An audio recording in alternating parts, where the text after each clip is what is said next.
दोस्तों सुज़लोन एनर्जी की बात करें तो यहाँ पे बहुत बड़ी गुड न्यूज़ निकल के आ रही है। बरसों के बाद कंपनी ने फैसला कर दिया कि अब सिर्फ विंड एनर्जी की कंपनी बन के नहीं रहना है, बल्कि अब रिन्यूएबल एनर्जी सेक्टर की एक पूर्ण संपूर्ण कंपनी बनना है। यानी अब एनर्जी स्टोरेज के ऊपर भी कंपनी काम करने जा रही है। सबसे बड़ी प्रॉब्लम है विंड और सोलर की कि जब बिजली का निर्माण होता है उस समय उसकी खपत नहीं हो तो वो बिजली या तो जाया जाती है या फिर जब आवश्यकता होती है पूरी नहीं होती है। अगर ऐसे में एनर्जी स्टोरेज होगा तो उस बिजली को जब चाहिए तब ग्रिड को सप्लाई कर पाएँगे। तो एक बहुत बड़ा सपना है। तो मैनेजमेंट का क्या कहना है, किस तरह से इसमें आगे बढ़ेंगे और क्या आने वाले इसमें सुज़लोन यहाँ से बहुत अच्छा कर सकता है?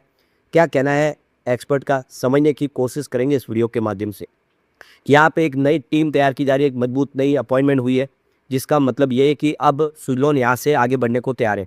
लेकिन फ्रेंड्स उससे पहले अगर आप पहली बार हमारे चैनल पे आए तो चैनल को सब्सक्राइब कर दीजिए। एक बेल आइकॉन दबा दीजिए ताकि जब भी नया वीडियो बने पहला नोटिफिकेशन आपको मिले। वीडियो पसंद आए तो लाइक से ज़रूर कीजिए। चलो फ्रेंड्स वीडियो स्टार्ट करते हैं। मैं हूँ आपका दोस्त एसबी दवे और हमारे अपने चैनल ऑनलाइन कमाई में आपका बहुत बहुत स्वागत है। सबसे पहले सुज़लोन एनर्जी लिमिटेड के कारोबार की बात करें तो 55.47 पर क्लोजिंग थी, 1.97% की शानदार तेजी देखने को मिली। तो ये देखिए 54.40 पर कल की क्लोजिंग थी और यहाँ पे कमजोरी के साथ 54.25 पर शुरुआत थी। इंट्राडे में 54.03 का लो भी बना, लेकिन हाई बहुत ही बेहतर था 56 का, यानी 54 से स्टॉक सीधा 56 तक पहुंच गया। अब आप देखें 38 इसका 52 वीक का लो और हाई 69 का है। स्टॉक अब यहाँ से काफ़ी बेहतर करता हुआ दिखाई दे रहा है। उम्मीद है कि यहाँ से अब सुज़लोन की नई शुरुआत होगी। तो सुज़लोन एनर्जी अब रिन्यूएबल एनर्जी सेक्टर में तहलका मचाने को तैयार है।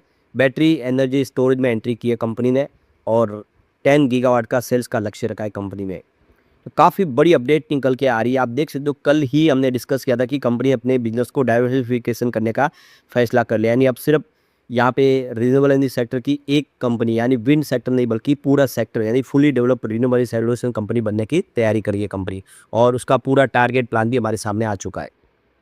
तो ये देख सकते हो सुज़लोन ने अपने बयान में कहा कि कंपनी अब बैटरी स्टोरेज समेत कई नए बिजनेस में एंट्री करेगी। यानी जो आने वाले समय आप देखिए जो सबसे बड़ी प्रॉब्लम है विंड एनर्जी की, बिजली का निर्माण तो कर लेते हैं लेकिन उसको स्टोर नहीं करने की वजह से वो वेस्ट हो जाती है या फिर समय पे मिल नहीं पाती है। तो अब उसके साथ एनर्जी स्टोरेज प्रोजेक्ट भी कंपनी करेगी, बैटरी एनर्जी स्टोरेज के प्लेटफॉर्म पे भी जाएगी।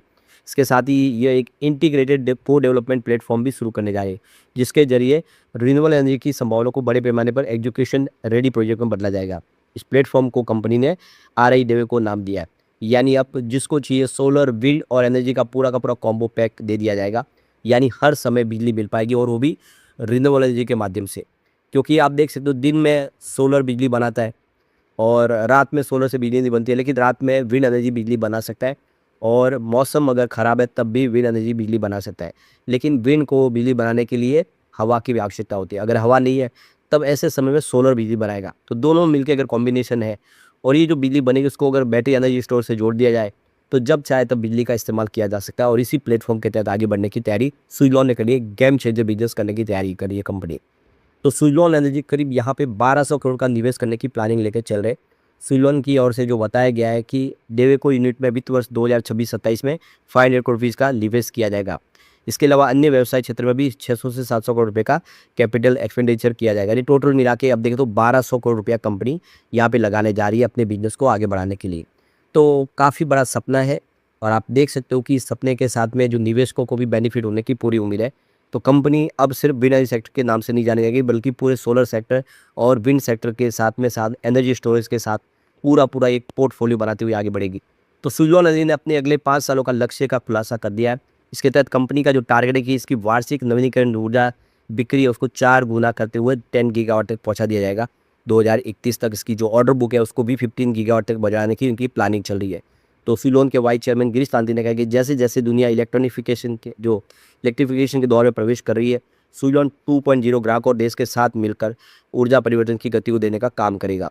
यानी बहुत बड़ी अपॉर्चुनिटी है। जब से ग्लोबल रीजन शुरू हुए, हॉर्मुज़ देखे से बंद है, हमारा पेट्रोल डीजल समय पे आ नहीं पा रहा है, तो अब लोगों की पूरी जो उम्मीद है वो रिन्यूएबल एनर्जी सेक्टर से ही है। अगर जितने भी ऊर्जा की आवश्यकता अगर रिन्यूएबल एनर्जी के माध्यम से पूरी कर ली जाए तो हमें पेट्रोल डीजल की उतनी आवश्यकता नहीं होगी। जितने व्हीकल अगर आप देखें तो EV व्हीकल होंगे तो उसमें भी खपत कम हो जाएगी और कंपनियां जहाँ पे पेट्रोल डीजल से काम होता है वहाँ पर भी कम हो जाएगा। तो ये एक बहुत शानदार अपॉर्चुनिटी है सुज़लोन के लिए भी। तो ये देखिए सुज़लोन ने अपनी इंजीनियरिंग प्रोक्यूरमेंट और कंस्ट्रक्शन बिजनेस यानी ईपीसी बिजनेस को भी बढ़ाने का योजना बना ली है ताकि इंटीग्रेटेड विंड सोलर और स्टोरेज प्रोजेक्ट दे सके। साथ ही वो विंड सोलर और hybrid multi band renewable portfolio में भी अपने एसेट मैनेजमेंट सेवाओं का विस्तार करेगी। यानी सुज़लोन अभी इस सेक्टर की सबसे बड़ी मजबूत कंपनी बनने की तैयारी के साथ आगे बढ़ रही है। तो अपने टेक्नोलॉजी बिजनेस के तहत सुज़लोन इंटीग्रेटेड रिन्यूएबल एनर्जी समाधान देने की योजना बना रहा है, जिसमें wind, solar, battery energy storage और एनर्जी मैनेजमेंट सेवाएं शामिल होगी। तो गिरीश तांती ने आगे कहा है कि जहां एक और विंड एनर्जी कंपनी का मुख्य बिजनेस बनी रहेगी, वही सोलर क्षेत्र में वह इकोसिस्टम पार्टनरशिप के साथ जरिए एसेट लाइट रणनीति अपनाएगी। यानी बिजनेस तो मुख्य है, वो विंड एनर्जी बना ही रहेगा, उसको पीछे नहीं छोड़ेंगे, लेकिन साथ अब नए सेक्टर में तेज़ी से आगे बढ़ेंगे।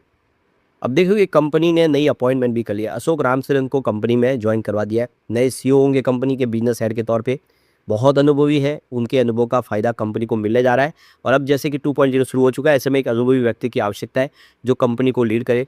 तो एक सीईओ के तौर पे वो अपनी सेवाएं देंगे। तो यहाँ पे देखिए रामचंद्रन इससे पहले सुज़लोन ज्वाइन करने से पहले इन्होंने वियतनाम बेस्ड जो कंपनी है REE कॉरपोरेशन में साउथ ईस्ट एशिया में उन्होंने बहुत सेवाएं दी है, बहुत उनका अनुभव है। उनके अनुभव के बाद ही उनको यहाँ पे मौका दिया है, क्योंकि उनके पास इस सेक्टर की रियल सेक्टर की काफ़ी सारा अनुभव है, जिसका फ़ायदा कंपनी को मिल सकता है। कंपनी तेज़ी से अपने बिजनेस को बढ़ा सकती है। इन्वेस्टमेंट लाने से लेकर रियल सेक्टर में और भी जो संभावना है उसको लेकर रामचंद्रन के पास अनुभव है, जिसका फ़ायदा कंपनी उठाने को तैयार है। अगर हम फंडामेंटल की बात करें तो काफ़ी अच्छी है, क्योंकि 75,700 करोड़ का इसका मार्केट कैप है, जो इसको एक मजबूत बड़ी कंपनी बनाता है। करंट प्राइस की 55.60 के आसपास है। अब आप देखिए इसका लो बना हो 38.20 का और हाई 69.50 का। पी रेशियो इसका 23.90 का है। बुक वैल्यू इसके 6.96 रुपीज़ की है। फिलहाल कंपनी डिविडेंड नहीं दी है, लेकिन निकट भविष्य में डिविडेंड मिलने की पूरी संभावना बन रही है कंपनी की तरफ से। अब देखिए कंपनी प्रॉफिट में भी आ चुकी है, कर्ज को भी खत्म किया है, तो डिविडेंड की अपेक्षा हम कर सकते हैं। ROC इसका 35.1% है, जबकि ROE इसका 40.6% है और इसकी फेस वैल्यू 2 रुपीज़ है। तो फंडामेंटल अच्छे है इस समय। अगर हम इसको दूसरी पेयर कंपनियों से तुलना करें तो देखिए इसका पी रेशियो काफ़ी अट्रैक्टिव है। ये देख सकते हो कि हिताची एनर्जी सेक्टर की सबसे बड़ी खिलाड़ी है, जिसका 158 का पी रेशियो है। ABB इंडिया 99.76 का पी रेशियो है, जबकि CG पावर एंड इंडस्ट्रीज का 120 का पी रेशियो है। भेल का 84.73 का पी रेशियो है। सीमेंस ENR इंडस्ट्रीज का 97 का पी रेशियो है, जबकि सीमेंस का 55 का पी रेशियो है। GE वर्ना एंड TND का 101 का पी रेशियो है। अब आप देखिए सुज़लोन का पी रेशियो मात्र 23.93 है। इस सेक्टर की जितनी कंपनियां उस पर सबसे कम पी रेशियो किसी का तो सुज़लोन के। इसका मतलब है कि स्टॉक वाकई अट्रैक्टिव लगा है इस लेवल पे और आने वाले समय सुज़लोन बेहतर कर सकता है। तो लॉन्ग टर्म इन्वेस्टर के लिए एक बड़ी अपॉर्चुनिटी इस समय दिखाई दे रही है। सुज़लोन का विजन बड़ा है और इसकी प्राइस भी आने वाले समय बेहतर होगी। मार्केट एक्सपर्ट बहुत ज़्यादा बुलिश है। लेकिन फ्रेंड्स, कोई भी इन्वेस्टमेंट करने से पहले अपने फाइनेंशियल एडवाइजर से एडवाइस ले ले या अपना खुद का रिसर्च करें, क्योंकि मैंने वीडियो आपके एजुकेशनल पर्पज़ के लिए ही बनाया। वीडियो पसंद आए तो लाइक से जरूर कीजिए और चैनल को सब्सक्राइब कर दीजिए। Thank you friends.